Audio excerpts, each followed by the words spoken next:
Hello again, this is Brian Copeland talking. Welcome to another edition of Copeland's Corner. We got a great headliners on the headline segment for you today. We have Greg Proops, Greg Behrendt, and Tom Sawyer. We talk about a lot of things, man. We talk about why people still back Trump in spite of the fact that he's had all of the problems, continues to lies in the eugenics and everything else. We talk about the Garth Brooks situation. We talk about a lot of things. Some are heavy, some are funny, but as always, it's informative. So with that, here's headliners on the headlines.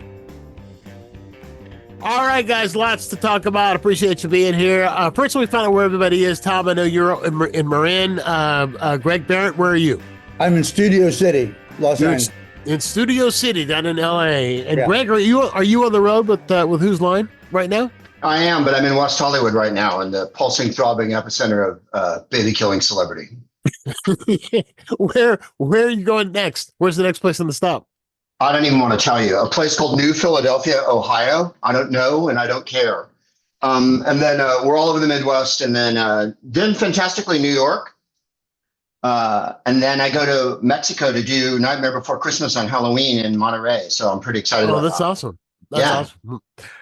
You mentioned Ohio. I was born in Akron, Ohio. We escaped, I should say. I always say we left. No, we escaped when I was 5 years old. And actually, I could start with this. I was just reading that in Ohio has a Senate seat that is in jeopardy. The candidate, I think it's Sherrod Brown, is down by like 5 points, and 25% of the voters in Ohio believe that Haitians are eating cats and dogs.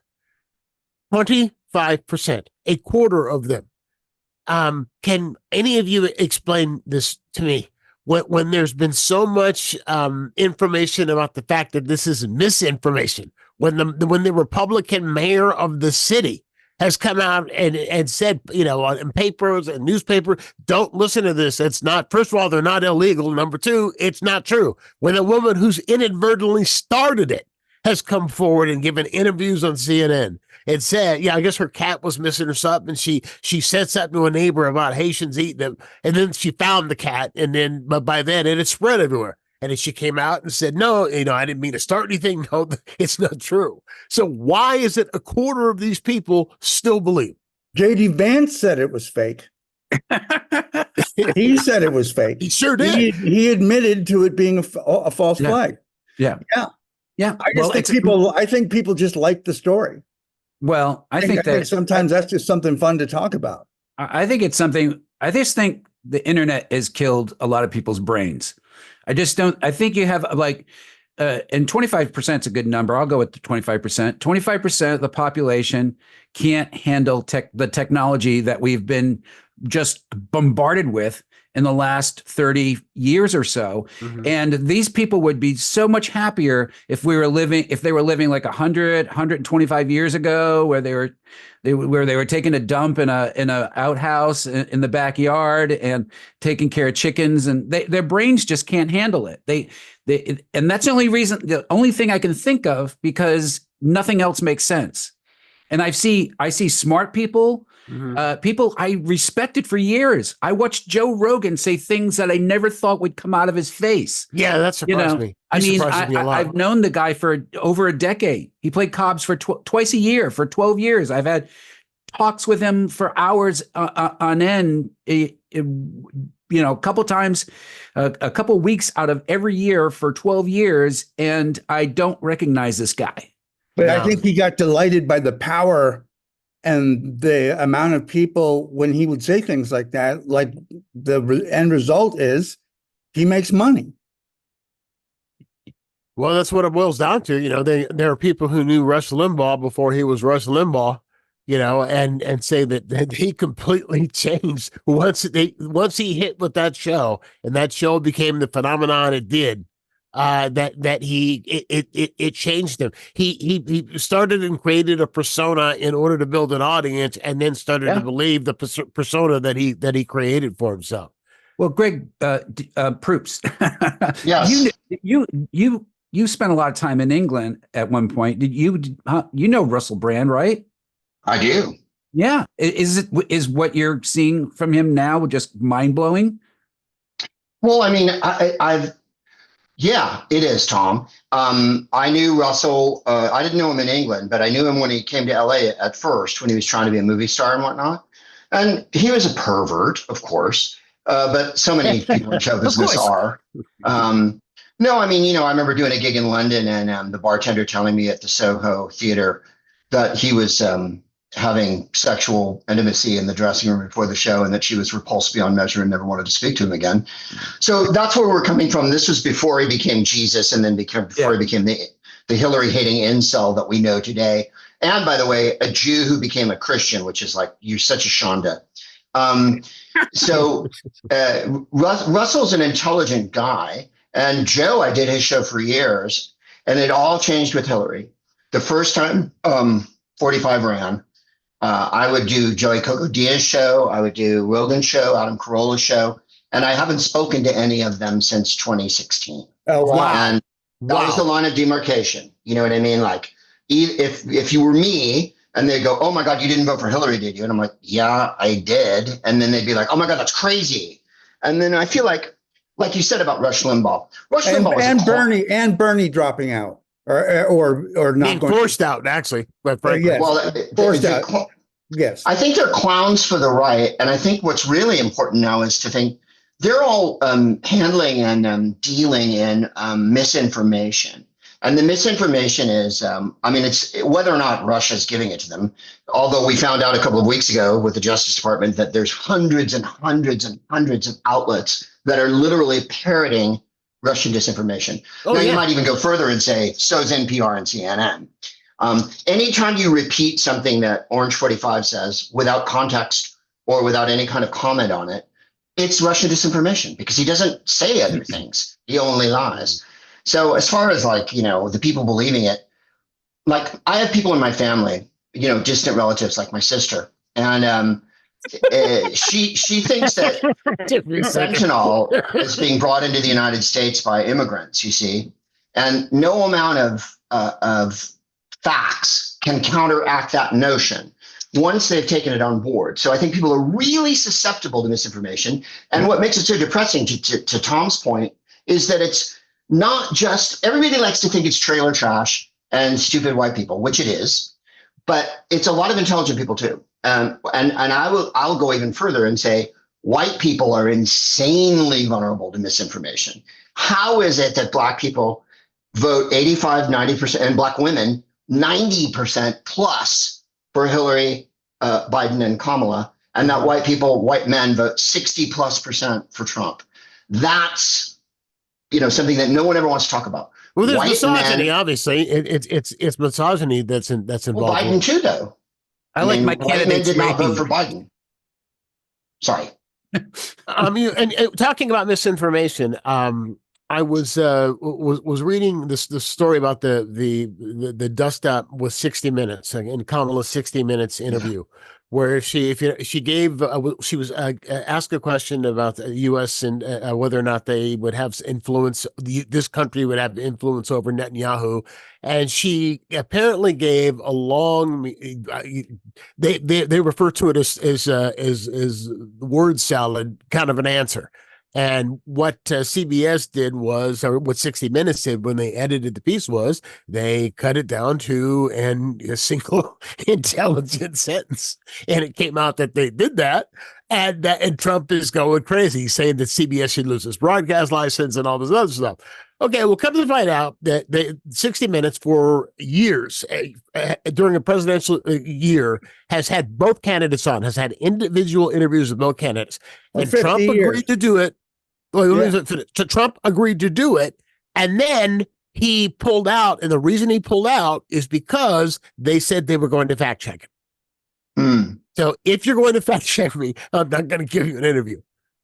So that's why we got the misinformation that we have. I mean, so he won't go anywhere where they're going to fact check. He speaks in lies, and we can argue the morality until the cows come home.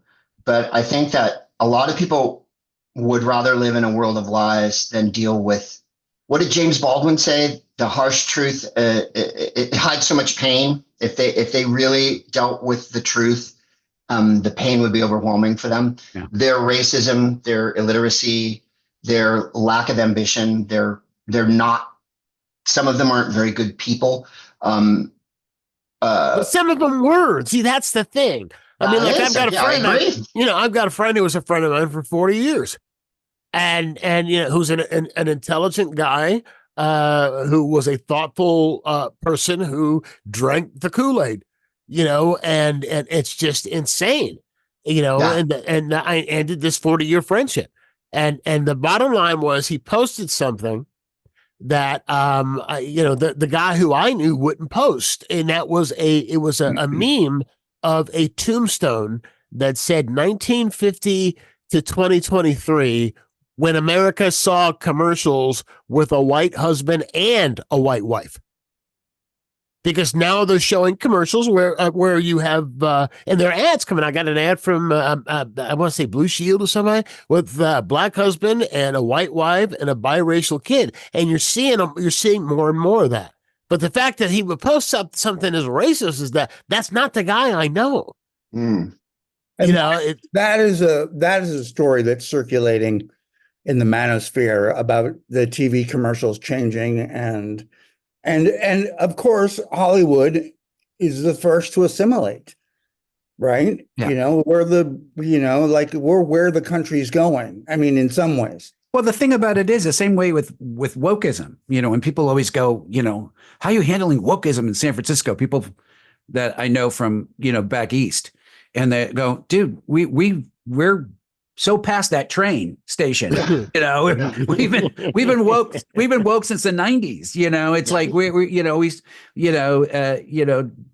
people don't do even comics don't do what they did before. That's why even when I tell them what I used to do at Cobb's, booking Cobb's Comedy Club, they always go, oh, how's the comedy scene? The audiences, it's packed. Everything's packed. That there are more comedians playing arenas now than ever before. Yeah. And so no one gives a shit about wokeness. I saw Bill Burr do a bit that, if there was a time when if it was a woke audience, they would have turned on him, but they didn't. They some laughed, some didn't, and they moved on to the next bit and had a great time. So you're saying that Seinfeld needs to stop whining?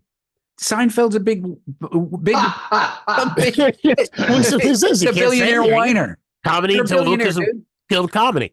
Yeah, that's what he says. Oh, it's old guys. It's mostly old guys that are whining and stuff because they don't grow. They refuse to grow. Yeah, that's what it's all about. That's why Carlin was great, because Carlin was always moving.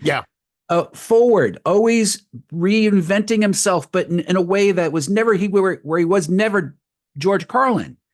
He was always George Carlin. But he would always grow up, he would never go back to doing, the 10 dirty words or anything. He's always moving forward. And that's why he's so significant even today. Well, like one of the things that was like the saddest when Greg's, the two Gregs and I were coming up, was seeing comics who were big, like in the late 50s and early 60s, who were still performing and doing stuff, and how if they weren't doing the same material, it was material that they were writing stuff for the 1950s. Like I remember doing, I didn't do a show. I came in to see Professor Irwin Corey one time. Yeah. I remember Professor Irwin Corey, and it was like the same kind of thing. I saw Jack Carter. Remember Jack Carter? Oh yeah. Wow. Jack Carter did a. There was. You ever heard this joke? These three young women from the Midwest take a Greyhound bus and get off in Hollywood. And when they get off the bus driver asks them why they're there. And first one says, "I'm here because I want to do television." He goes, "Oh, that's great." Second one says, "Me, I want to be here because I want to do film." "Oh, that's wonderful." Third one says, I'm here because I want to screw Jack Carter." And he goes, "Why?" She goes, "I don't know. Everywhere I go, people say screw Jack Carter." So that was the real classic that he had. But the fact that these people didn't grow, so maybe that's the issue. Maybe you're right in terms of that. But Seinfeld said he will not play colleges, because he got booed for doing a joke, and he won't, or groaned or whatever. Write another joke then. Yeah. Well, the other thing too is that it's the same thing where, Bill Burr's not going to get booed for a bit at the Oakland Coliseum because it's his audience. They paid $100 on an average ticket to be there to see him. That's his audience. But if he goes on, does a special with some of the material, yeah, people are going to go after him because they're watching it for free. They got a subscription to Netflix. They're watching it. They're going, holy shit, I hate this stuff. That's not his audience. And they're from everywhere. Yeah, exactly. So they they dip in for a minute, they make it, and then they make a decision. Yeah. Yeah. I mean, you can feel the same can be said for Hannah Gatsby. There's certain people that love Hannah, but then, if you are some dude in the Midwest and you trip in and you're like, what the hell is this all about? Yeah. Well, that's your choice you turned it on, you can shut it off. And, people need to grow up about that stuff too. Left, right, and center. You have a thing called, you have another app to go to. You don't have to watch the thing that you're watching. You don't have to watch Real Time with Bill Maher if you hate Bill Maher. You can watch John Oliver. You're right there. I stopped doing that. I optioned that one many times. Oh my God. I had another person who worked in Hollywood. I've had about 2 or 3 people. I've never met Bill Maher, but I have had like 2 or 3 people in my life who were just randomly said that they had encounters with him and that he was an asshole. Once was a cab driver. Bill, wait, you're talking about Bill Maher, right? Yeah. One was a cab driver who goes, well, I'm a comic. Oh, well, I drove a comic one time. Bill Maher, what an asshole. I will say one nice thing about him, though, and I saw him do this a number of times. He would go, if he was on somewhere, like if he was at the Improv, he would go into the audience, he would sit down, and he would laugh at everybody. He'd watch every act that was going on before him, and he would laugh. Well, that's cool. Loud. I mean, he was very supportive in that way. I don't know him personally at all. Well, that's a great story. That's the first. That is the first good story I've ever heard. Yes. No. Yes. He also came to a party at my house with a prostitute. I mean, just a prostitute. There was no other way to describe. Card carrying. Yes. In the hookers union. She was in the union. Yes. Yeah. And proud to be in the union. Yeah. Yeah. And he brought it to the party. Yeah. Well, that's him. Yeah. I mean, I think with the one thing I've always been desperate to fight against is that irrelevance. And Carlin is my hero, and I thought Carlin and Pryor. A lot of comics really stayed hip because they listened to themselves. And like you said, like Greg said, you work with the old fashioned guys that were old fashioned when we came up were really old fashioned. Mm-hmm. And then now we're like from the alternative scene of the 90s or whatever. And now we're old fashioned because everything's turned again.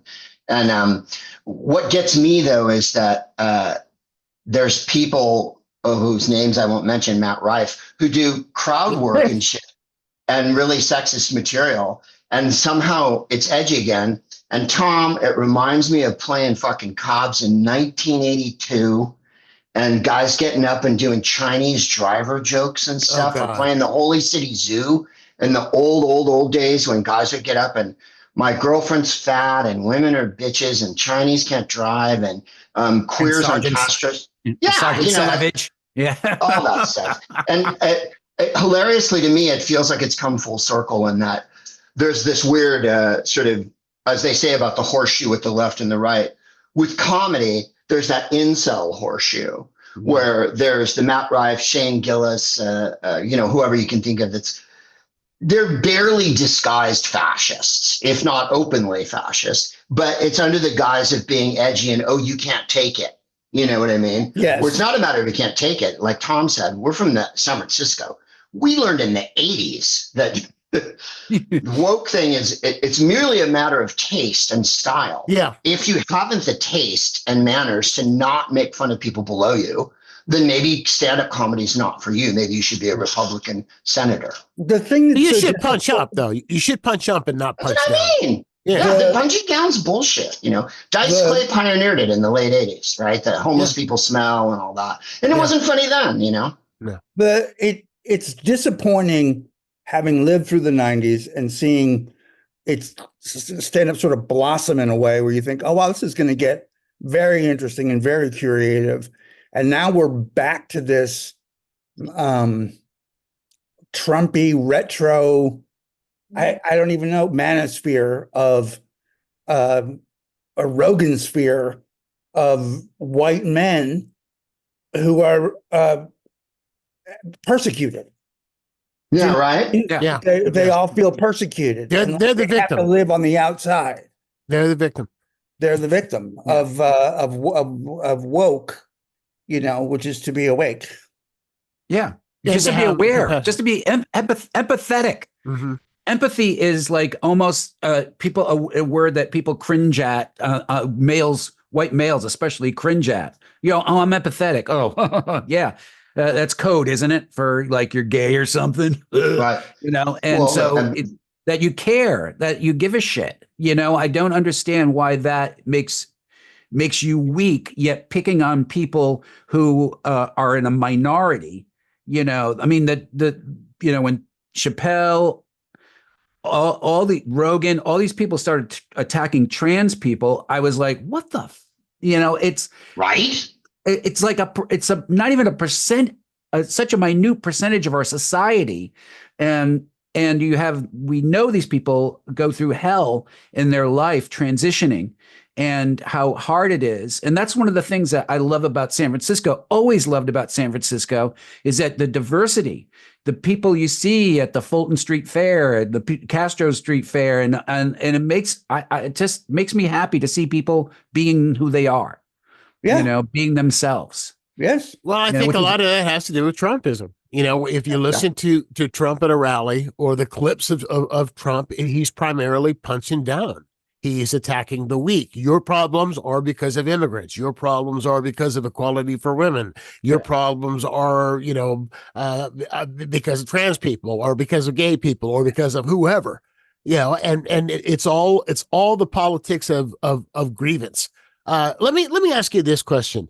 Do you think that being in show business, that if you are an open Trump supporter and you are in show business, that it hurts your career? Because that's what some are saying. And I'll give you the example.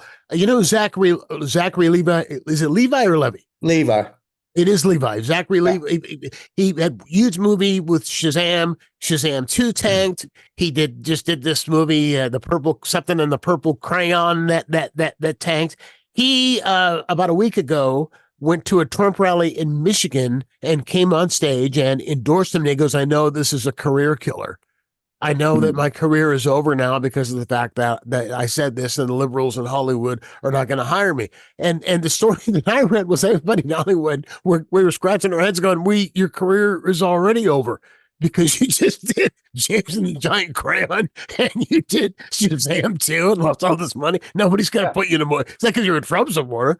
Yeah. So, but it's going to fall down to television. You'll be in a series on Netflix and you'll fail your way into oblivion, or you won't. It's like, I don't understand the idea today of people, not understanding that going with a guy or backing a guy who is a adjudicated and self-confessed sexual assaulter, a felon, and serial liar. Why is that a good thing to wrap your mitts around? Period. That's one of the things I ask people all the time. And nobody really has a good answer, especially because when you wrap adjudicated, if you leave that alone, they'll say, oh, it's the system's going after him and stuff like that. Mm-hmm. When you say, hey, it was a jury of his peers, they don't really care. It's a system, But if you say you match that up with self-confessed, because he is a self-confessed sexual assaulter. I mean, it's recorded, for God's sake, in his own voice. Proudly. Before AI. So he can't claim it was AI. Because he would if it came out today. And anything comes out today, it's not him. Yeah. That'll be the next thing that he says. But not even the media ever wants to talk about that. It just drives me nuts. No, I don't understand. Well, I'll tell you, I do understand it. If you read anything about cults, and about how cults work, and it's I read there was something I saw online where it had a list of what is considered a cult. You know, the leader is somebody who's charismatic. The leader is somebody who will tell you that you can't believe anything that anybody says except for them. They'll take the truth. You know, the only one's telling you the truth. The cult leader will get you to isolate yourself from your family and from your friends because they're wrong and you don't listen to anything that they say because they're trying to pull you down. It's all the same stuff. It's all the same stuff.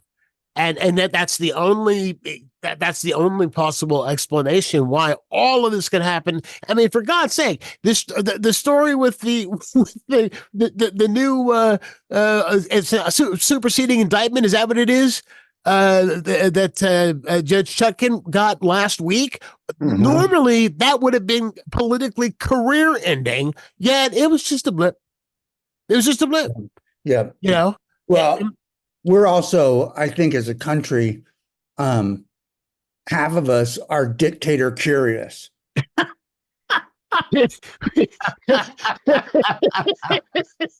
That's a for real truth. Yeah, it is. You know, people always say stuff like, why would people vote against their interests? They're not. Like, their interest is, do you hate who I hate?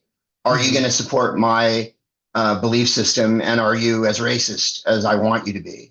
And that's what he gives them. He gives them the permission to be horrible people. He gives them, like Zach Levy or whatever. I'm sure that he thinks to himself, I'm really striking a blow for freedom here because finally someone is speaking to me. He doesn't think I'm a racist jerk, you know? And then of course the victimization, right? Oh my God, I spoke my mind, therefore I'm going to be penalized for it. Yeah. Well, everyone who runs a show business giant entity, the CEOs of all of the streaming companies, movie companies, are right wing. You know, maybe a couple aren't. Kathy Griffin said it a couple of weeks ago, and on Twitter and Threads, and kind of, you know, in an interview, she was like, I'm really tired of hearing about how you're going to get penalized if you're conservative in Hollywood because the people who run the goddamn networks are conservative. Yeah. And let's look at SNL. When has Lorne Michaels ever been a humanist, feminist, pro anything? And that show goes on and on and on with their ageism and their sexism and their racism. And everyone thinks it's hilarious. And the writing has dived down to a 6th grade sketch level. And people still fucking put it on the web every 2 seconds and da-da-da-da. And we're having to celebrate them home every minute of the day. And it's like, I don't see a big... You know, there's never been a big explosion of progressive lefty humanist comedy. It's had to rear its ugly head where it could. Mm-hmm. I mean, you know, as SNL, how many lucky years? with Robin, you know what I mean? We got lucky that Robin was from the Bay Area, had some information. At his worst, it was, you know, burlesque of different races and stuff. But at his best, he really was a human who talked about how people felt and how vulnerable people could be. And that's the opposite of what a lot of comedy that I perceive. The reason why I hate stand-up comedy now is because there are so many dudes promoting this whole, you're not, you know, I'm a victim because I can't say what I want. And I just don't get it. I don't see it. You've always been able to say what you want. I don't think when white men don't run, when someone as awful as Sweet Potato Stalin can run 3 times for president in a row. Yeah. 3 times in a row he runs, and we're talking about white guys aren't getting what they want. Are you fucking kidding me? I saw an interview with James Carville on MSNBC, and he says that he is terrified. He's really scared of Election Day. So that does not bode well, even though the polls are saying, you know, it's either a dead heat or she's a little bit ahead is what the polls are saying. So I'll ask you this question. Are you scared about Election Day? And if so, how scared and why?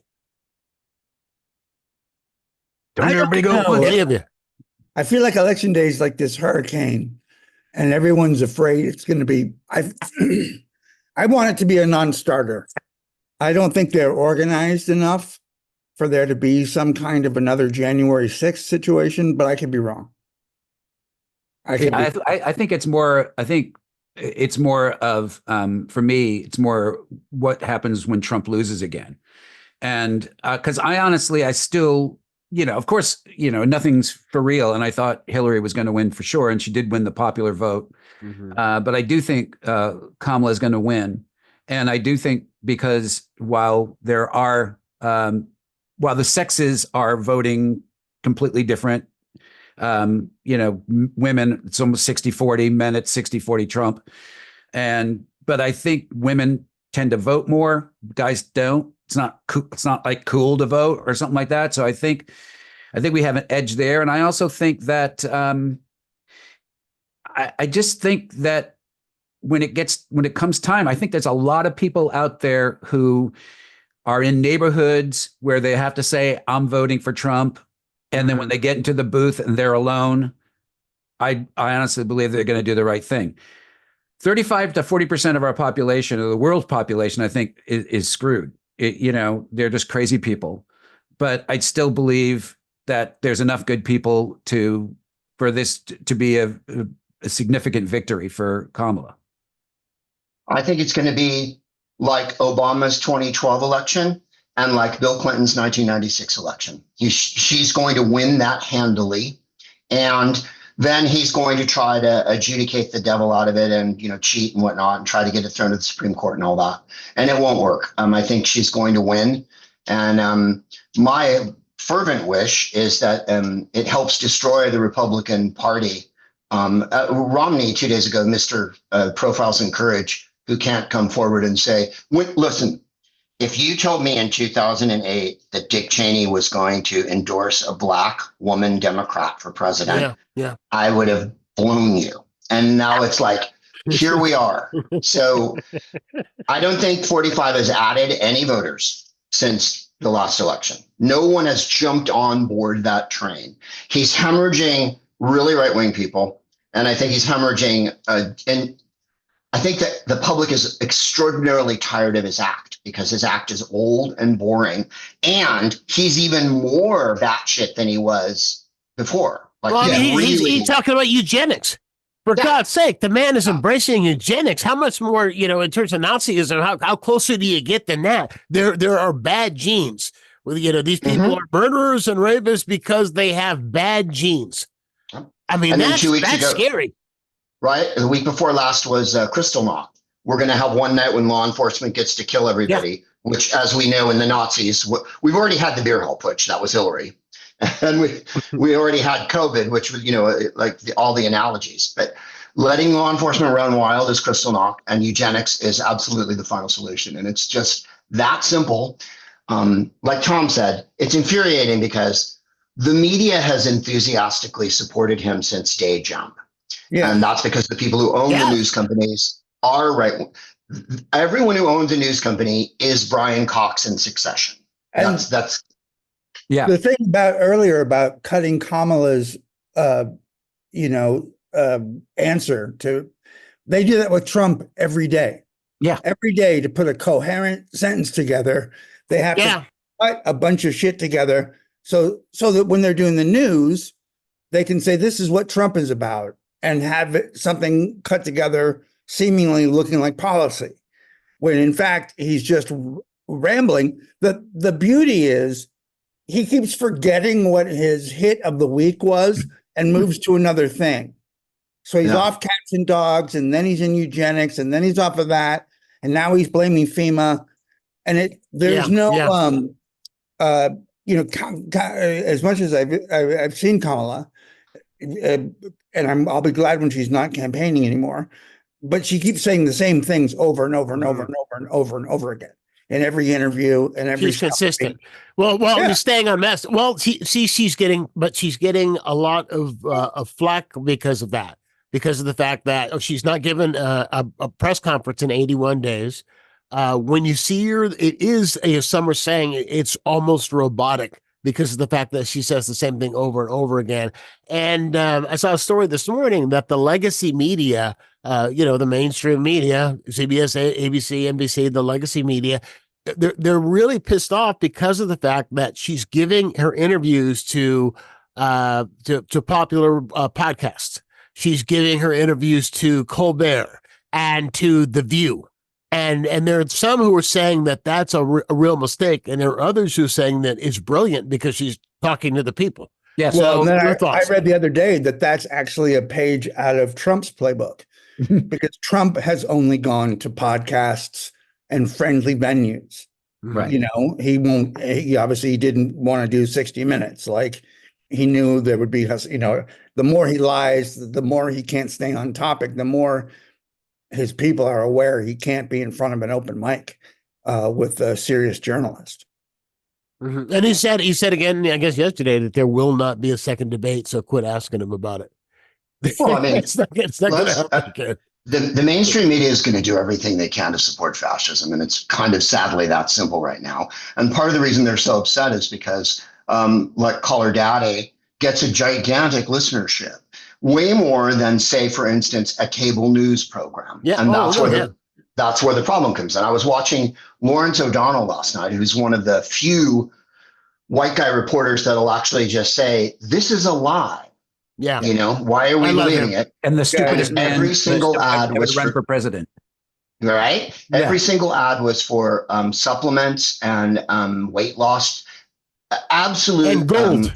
Snake oil. So what that says to me is, one, Lawrence is an awesome journalist because he stuck to his guns. But two, MSNBC can't sell any ad time to car companies or shaving cream companies or gigantic advertisers that they should have. They're reduced to selling snake oil because that's the advertisers they're getting, which means their numbers are putrid. And so her doing all the alternative things. For instance, she's going on Univision tonight, which is awesome because, she's going to speak to the Latin voters. And the mainstream media, of course, is desperate to believe that Black people and Latin people are leaving her in droves and running over to Trump because he's so engaging and amazing. And they'll give all these attributes to him, like he's actually thinking forward or anything like that. I'm not certain that he's got any plan in particular, other than he's aware that if she wins, he is likely to face the biggest legal avalanche in the history of the country. He's going to jail. If he loses, he's going to jail. And he's 78, so he'll probably die before he goes to jail, which is, again, something that I pray for. Unless they leave him out and leave him out pending all of his appeals. I mean, because they've given him, just the New York case, for God's sake. I mean, how many times do you think you could be held in contempt and not go to jail for it? How many? He was held in contempt like 10 times. How many times could you before they put cuffs on you and put you in a holding cell? You know, I mean, they've given him every benefit of the doubt, or do we say that he just complains about being treated so unfairly? I mean, he's been treated more He's the fairly, prince of privilege, than any defendant in the history of America, for God's sake. I mean, imagine if this was a young black man up there in front of this judge, and then walking out the hallway and saying that saying something about his daughter, talking smack about his daughter and stuff. I mean, how long before he would find his butt in jail? What we have here is a failure to communicate. He reminds me of a Warren Thomas joke from the 80s, early 90s. I remember at the zoo, and he went, "The day the SNL scandal broke, I was busted for stealing a grape at Safeway."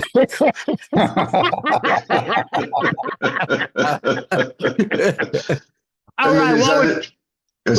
Go ahead. Well, his other great line was he'd go PBS. Throwing the public, what was it? Standard Oil, throwing the public a bone so they don't burn our shit to the ground. And then when you watch PBS and all that, and it's all oil company this and that, and then they'll come on and go, "Trump forcefully denounced immigration today," and you're like, he didn't forcefully do anything. He's an incoherent, malignant, narcissist, Russian tool, asshole traitor, who let 1 million people die from COVID. From Jump Street, we're letting someone who attacked the White House and let 1 million people die from COVID get on TV and blag, and then everybody goes, "Oh, he said something." No, he didn't. He hasn't said anything. Right. Had us shoot bleach into our skin while he was sending Putin some tests. Right. Now we know that for a fact. And that's, and then anyone else, you should literally would be executed if the countries that he loves so much, Hungary and, Russia and China, you would literally be executed. North Korea. Here's the thing I don't understand Korea. about the big media corporations, though, and corporations in general that are backing Trump. And that is that if you look and see what goes on in most of these countries, especially Russia with Putin, you see a lot of people who have a lot of money having 10th story slip and falls. And that money has made, and that money somehow lands its way into Putin's pockets, making him the richest man in the world, where he was just a KGB agent before that. So if you just follow a teeny little bit of history, you're going to see that this is probably not going to end well for you. You know, your yacht's gone. Your kids are hanging from trees in the back on that big oak tree in the backyard, and your house is burned to the ground. So, well, you know, the other part of this too, why I don't understand why media companies would back authoritarianism is because if you look at these countries that are being ruled under a dictatorship, what do they do to the media? The first thing they do is they nationalize the media and they make it state TV. You know, they'll tell you what you can and you cannot say. So why would you back that? Why would you back a regime that is going to take away your autonomy? It doesn't make any sense to me. There's so much of this that just doesn't make any sense to me. And my head's about to explode. These are the smart people. These are the smart people. You know, we're here going, geez, you know, my guest room over here and the rich, smart people, and they're going, I'm going to back Trump because he's going to help me out. No, he's not, dude. There's nothing in his DNA that is about helping anybody. Well, if you hear his aides, people who serve with him, they'll tell you that he makes fun of his supporters. Oh. And his supporters are people. If this was a different situation and he bumped into these people on the street, he wouldn't bump into these people on the street because he would cross the street as soon as he saw them coming. Yeah, so he'd have nothing to do with most of the people who are supporting him and who love him so much and are willing to go to jail for him. I mean that tells you it's a cult right there. The very fact that they were willing. Peters last week in Colorado. One of them was in Mr. Show. Yes, RJ. I'm gonna do a sheet. Go ahead. Well, no, it just proves that anybody is susceptible to this, Jazz. Because his excuse was when a friend of mine who I work with is friends with Jay, and the FBI rang him when they arrested Jay. Really? Because he happened to be on Jay's phone, and he said he spoke to Jay after and said, "Why did you do this?" And Jay went, "Just trying to protect our country, man." And this is a guy we all know, we've known Jay, and he's not a particularly stupid guy, and he's a pretty funny guy. Whatever propaganda got into his brain, that decided. And by the way, he's going to go, I think he's copped a plea now to keep it down, to keep the jail sentence down so that he doesn't do 5 years. He'll probably do a year and a half suspended sentence or something. But I mean, on the other hand, they put over 1,000 people in jail for January 6th. So the whole no repercussions thing is nonsense. They put and including the three biggest assholes, Enrico Cherio, the dude with the eye patch who shot his own eye out. Yeah. They're all in jail forever. So it has worked. Not forever, 30 years. Quit exaggerating. Well, 30 years. Quit exaggerating. 30 years. 30 years, right. I want to shift gears since we're talking about crime and punishment.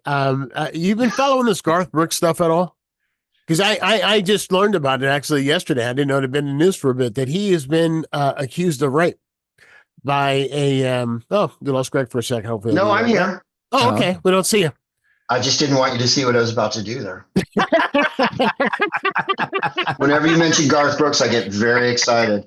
I have to change my shirt so that it's two different colors. You get all Jeffrey Toobin on us. Yeah, right? Yeah. Oh, Jeffrey Toobin. I know Jeffrey Toobin, not real well, but I've interviewed him, I know Jeffrey Toobin, and you're no Jeffrey Toobin. You know Jeffrey Toobin. Yeah, right. I mean, what the hell was he? There's just some stuff you go, what the hell were you thinking? By the way, he didn't get canceled either. There's this whole, everybody got canceled. I saw Mark Halperin on Twitter yesterday giving his opinion. And Mark Halperin, not only did he have to resign his job, he was known to rub his thing on women that worked for him. Wow. And there he is back on Twitter going, you should vote for Trump because, so the whole idea that anyone got canceled is maybe Harvey Well, Weinstein. Tubin got pulled off the air though. He got pulled off CNN Good. for a while. Good. For a year and a half, and then he was allowed back. And I don't know if he's still there or not. Oh, he's still there. He's opening for Louis.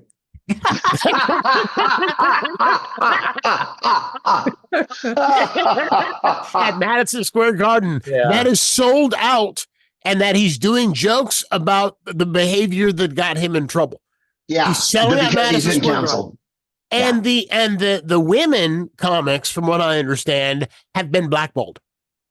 The women comics who came forward are having trouble getting gigs. They've been blackballed. He's selling out Madison Square Garden and joking about what it is that he did.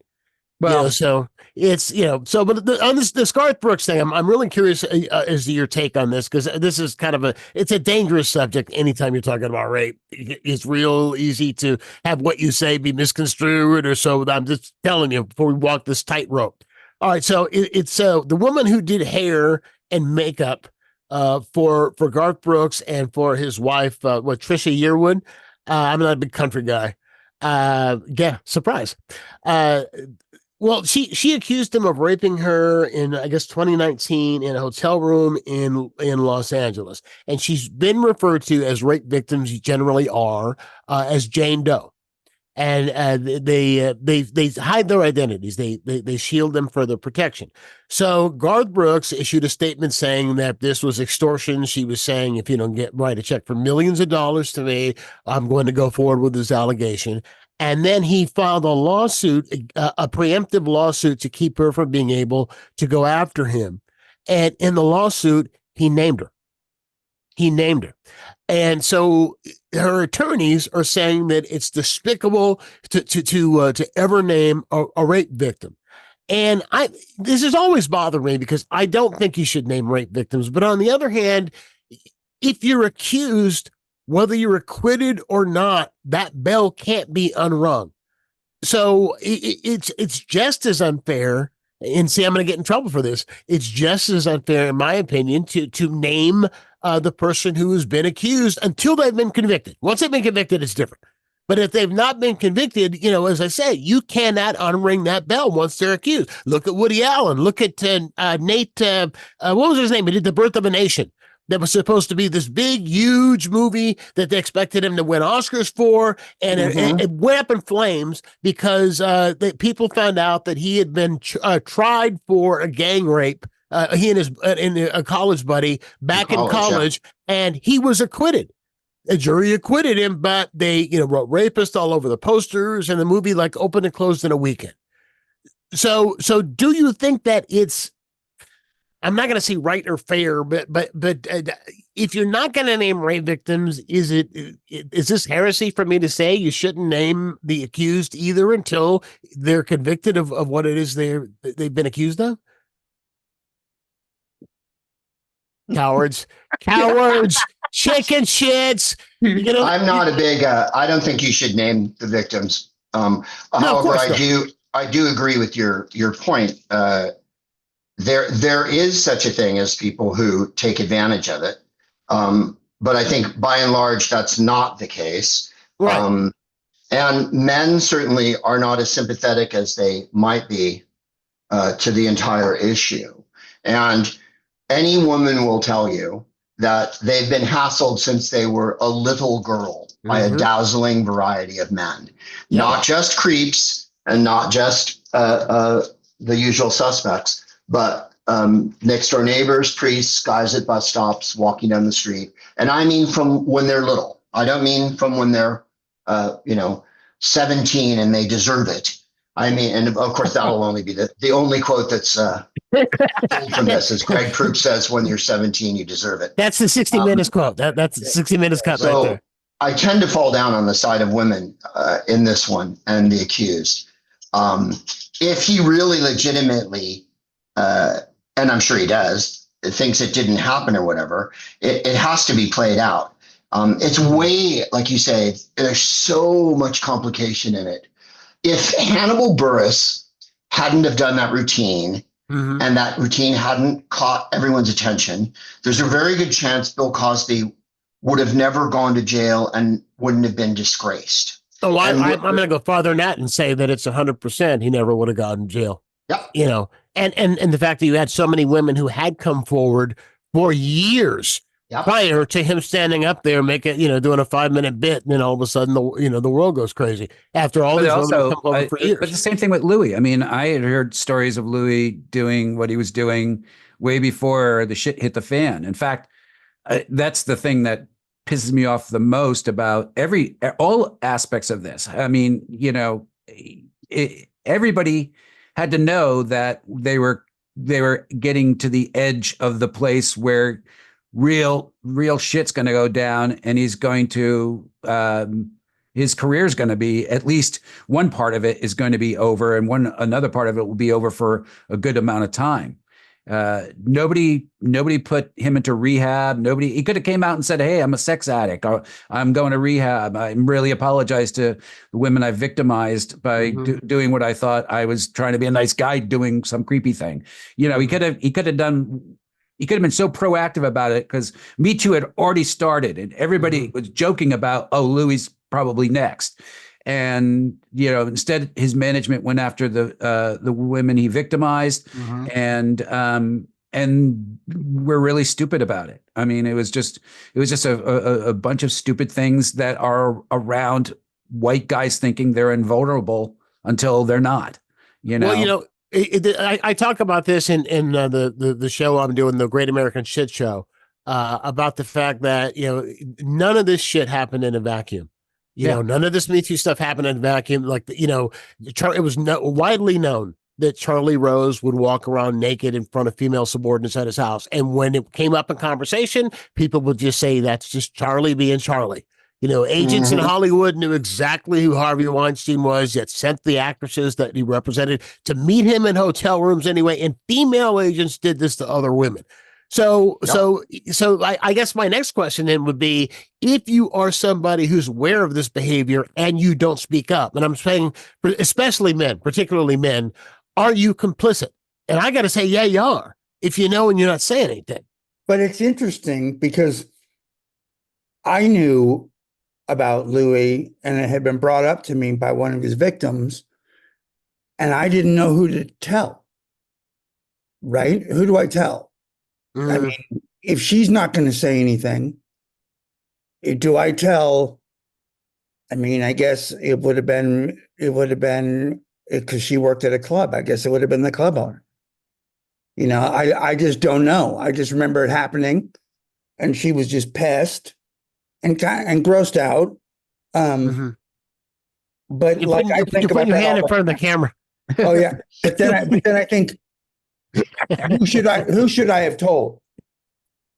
Do you know what I mean? In Well, that's in the that thing. situation, I would have said the club owner in that situation. If it was a club employee. All right, Club Tom? owners are not present company notwithstanding, Tom.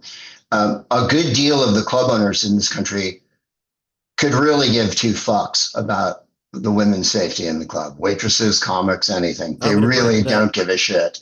And that's just a tradition in this country. I'm sure all of us have been told by club owners we were too smart, we were too lefty, we were too this, we were too that. So amplify that by a million times. When a woman comic goes, the other comics being creeping to me, they're like, fuck you. I mean, I've worked in clubs where waitresses went to the counter and said, could I have 2 whiskeys and a beer? And the bartender would go, why don't you blow me? Every single time they ordered. And that is just how the world works. It's better than it was, I like to presume. That was, but it's always kind of been that way. And my manager at Aspen was told by his 2 clients, who the ones that the case in point with Louis, and he went to Louis' manager, and Louis' manager told him to drop it. So, like Greg says, when you do go to someone and tell them what's going on, there's no guarantee that, 1, they're going to listen, or 2, one thing we've all learned in show business is if you go into a meeting and you say, this could be better, we could change this and make it different. Everyone in the meeting doesn't go, my God, what a great point. Everyone in the meeting goes, Greg has a real issue here. Greg's got some problems. Everybody, Greg's really bringing up some problems that he has. So it's always made your problem. Yeah. And that's where there's no recourse to actually get justice or I think about all the women who quit comedy because of shit that's not just Louis. Louis is just one guy. No, I know several too. Right. Millions of women who, managers, club people, club owners, comics, they were starting to do it. They liked doing it. And then fuck this. Why do I come here every day? Why do I want to go through? Why am I going to go on the road and stay in a comedy condo with a comic who's sexually harassing me, and I've got to live with him for a week? Right. Who's watching porn and treating women like shit, and heaven knows what else they're getting up to. And it's like, it's creepy. It's creepy. Yeah. And that's my big moral point for the day. You spent a lot, as Tom mentioned earlier, you spent a lot of time in England. I think I read somewhere, and I don't know if this is true, you tell me, that in England, they don't name the accused in any crime until there's a conviction, like in the papers and stuff. Is that true? Yeah, and the libel laws are way different. It's way, way, way more difficult to be litigious there. Another thing I noticed over the million years of going to England is there was an alternative scene there when I first started going in the late 80s, early 90s. And the comics were kind of edgy and more political. And it's gotten as mainstreamed and as schlocktastic as American comedy. Mm-hmm. And anyone that tells you the British comics are edgy, some are, some still are. Some are really cogent and trenchant, Stuart Lee, whatever. Yeah, but, Stuart Lee. There's a lot of really schlocktastic mainstream bullshit. And the whole idea in England is to get on a panel show and then be an anodyne, if you'll, non-offensive, mainstream piece of shit who can tour. Well, and that seems to be the big goal. Yeah. Anytime that anything takes a shift towards become really, really populist, give you an example, like the 80s pretty much killed comedy because of overexposure. Mm-hmm. So the next generation in the 90s didn't have that, evening at the Improv, afternoon at the Improv, the array on the road. Yeah. The best MTV John Viner's comedy. Yeah. Yep. I did them all. I did them all. Greg, Patton, and Blaine and all these great, 90s comics. Bill Burr came out of that whole thing. Didn't have that TV thing hanging over your head, where you got to appeal to a mass audience. So everybody went back to being kind of edgy like they were in the early 80s and late 70s, when again, comedy was being ignored. There weren't even agents in the early 80s, right. In the late 70s. I think Spotlight was the first God, I remember Spotlight agency. Yeah. And so the 90s was a great period for great comedy, because the half the comedy clubs in the country closed, and almost all the television went off. And unfortunately, where I think YouTube is a really good thing in a lot of ways, it's also become, like everything else that becomes too popular, it's become a real wasteland for the people who are really just bad at their job that appeal to dummies. The more popular that anything gets, the more stupid it gets. Let me ask you this, just to go back to England for a second. Did you guys see Baby Reindeer? Yeah, I know what it is. I didn't watch it. No, me either. Oh, okay, never mind. Yeah, never mind. I loved it. I did too, but he's getting sued. A court ruled last week that the woman who the character who harassed him and stalked him and went to jail for is suing him, saying that it didn't happen in the way that he says it did. She never went to jail, and it's completely exaggerated, and she was libeled, and she was slandered. And was she mentioned by her real name in the show? No. But so she's basically drawing attention. It's sort of like it reminds me of the guy who grew up, who is the Nirvana baby on Nevermind. And I'm just, my life's been ruined, and nobody knew who you were, dude. Right. You were a baby. You were a baby. He was trying to allege child abuse. Like, that guy was trying the best he could. You were in a still photograph. Yeah. Sorry. Yeah. Ridiculous. Well, You they know, were. this is the same thing. It was it was internet sleuths, they say, that figured this out. And there's another Free character them. who's a manager who drugs and sexually assaults. I forget the comic's name. What's the comic's name? Who wrote this thing and started it? He's a British comic. Richard. I can't remember. I forget. But there is a manager agent character in there who sexually assaults him, and the internet sleuths are trying to figure out who that is, so they can out him. But that's how they figured out the woman. It was a one-man show that he did in Edinburgh. That's right. Yeah. And they turned it into this, and it won a bunch of Emmys and everything else. So but now I'm waiting for the musical. Now they're getting sued. We are just about out of time, guys. Let's throw some plugs out. Greg Proops, you were playing where?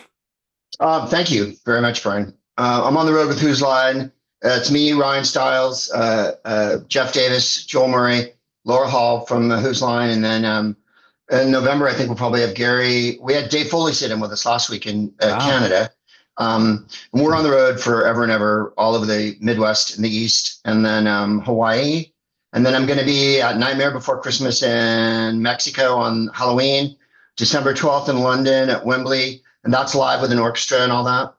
And we lost Ken Page, who played Oogie Boogie last week, which was very sad for all of us. He passed away. But I'm doing that. And then New Year's, I'll be at the Punchline in San Francisco for my 425th year, making another album. Because Tom said, I'm trying to do what Carlin did at his age, which is make a record every year and, try to stay relevant. This whole album is about how fat bitches have held me down. Yeah. And let me, they don't let me say the things I want to say. That's the general drift of it, right? And the Jews, because they, controlling show business. They got their horns and their tails. Right on. Somebody had to say it. I'm glad it was you. Yeah, me too, man. And the weather, dude. Don't forget they control the weather. They control the weather with their lasers from space. Well, I want to say, Greg, thanks for doing the show, and I'm sorry that your career is going so shitty. Right? Fun work. I'm really two more sorry. Quick plugs. The Greg Proops Smartest Man in the World podcast is still on, and the Greg Proops Film Club, and they're both all at gregproops.com. All right, Greg Behrendt, where are you? Man, after Proops, nowhere, man. I'm fucking nowhere. I'm right here, man. That's all I need to be. Because Proops has got all the gigs. That's why. Greg Behrendt and I are doing Brainwash in San Francisco in 2 weeks. Yeah, Kurt Weitzman will be there. It's going to be fantastic. What are you working on? What are you working on then? You working on? I was just telling Tom. I was just telling Tom. I'm trying to get a book. I want to write an oral history of the alternative comedy scene. Oh, that's a great idea. That hasn't been done. From the early, from the late 80s, early 90s up until mid-aughts. So Greg, you and I were in that. What's that? Greg, you and I were in that. Yes, we were, and I'm going to talk to you. How many books have you read? The Psychobilly Freakout? Oh my God, I have it on video. Right? Do you really? Oh my goodness. Yeah. How many books have you written so far? 4. 4 so far? Oh, wait. I'm sorry. 5. 5 books. 4 self-help books, and I wrote a memoir last year called "Catch You on the Way Down." Oh, is it available? It's about the last 10 years of my life that were pretty rough because I had cancer twice and got addicted to opiates after cancer, and then but it all turns out fine. I mean, I'm here. Yeah, I was going to say, I'm glad you're on. So yeah, you can get it at a place called everand.com. You can digitally get it or listen to the audio. It's the opioids? Yes. You can get the book and the opioids both together as a package. Here's the thing: the immigrants have been bringing in these great opioids, and then they went online with it. It was their idea. Well, it's because they got bad genes. To hide them in audiobooks.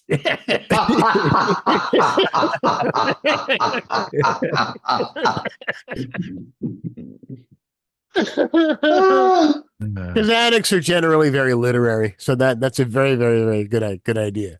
Yeah, Tom, you got anything you want to mention? Dude, same old stuff.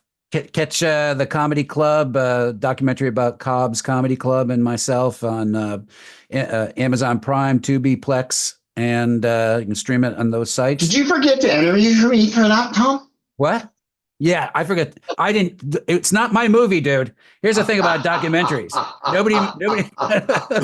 It's like the list of people, that the director didn't go to, and is like who's who of guys that would have made this movie, like been seen by millions of people by now.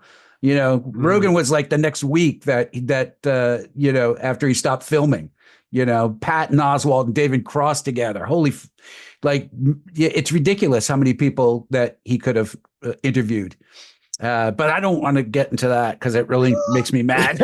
Well, I hear it's good. I haven't seen how it. I felt. And I really like Mike Pritchard. He's a nice guy, but Mike played Cobbs like twice. Right. And like, holy shit, he's in that movie too much. But is it really? Is he in a lot? I gotta see. I hear I'm in it. I heard I'm in it. Yeah. I don't know. I probably not very much, but I heard that I'm. That and the toilets never looked cleaner. Thank you. You bring me back to SNL. So We were talking about SNL earlier. Yeah, I was thinking about with SNL how long it took for them to get to get black cast members, and now with this SNL movie coming out, I was thinking about the original cast, and remember, that Garrett Morris was the only African American, and remember the shit that they had him do. Oh, I mean, it was it was that first 5 years. I mean, it was just demeaning the things that he was forced to do. And actually, I was just joking because when Cobb's was being built on Columbus Avenue, so many comics did come down and really help build that place out.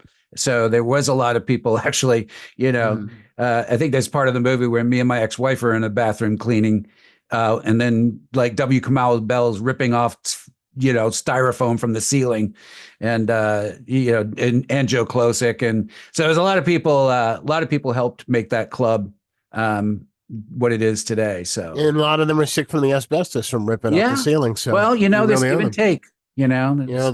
I think I put some signs up around someplace. My plug, I got two quick ones. One is I'm doing the Great American Shit Show, which is a series of monologues on life in the era of Trump. I've got 4 or 5 performances that are left. I'm at the Mars San Francisco tonight. I'm at Marin Civic next week. Just go to briancopeland.com and there is a list of places where that show's going to be. And I want everybody, and we say it on the poster, if you like Trump, you're going to hate this show. So I'm just flat out telling you, you're warned. My first crime fiction book, Outraged, is available in stores. You can get it at Barnes & Noble, anywhere where fine books or apparently any books are sold.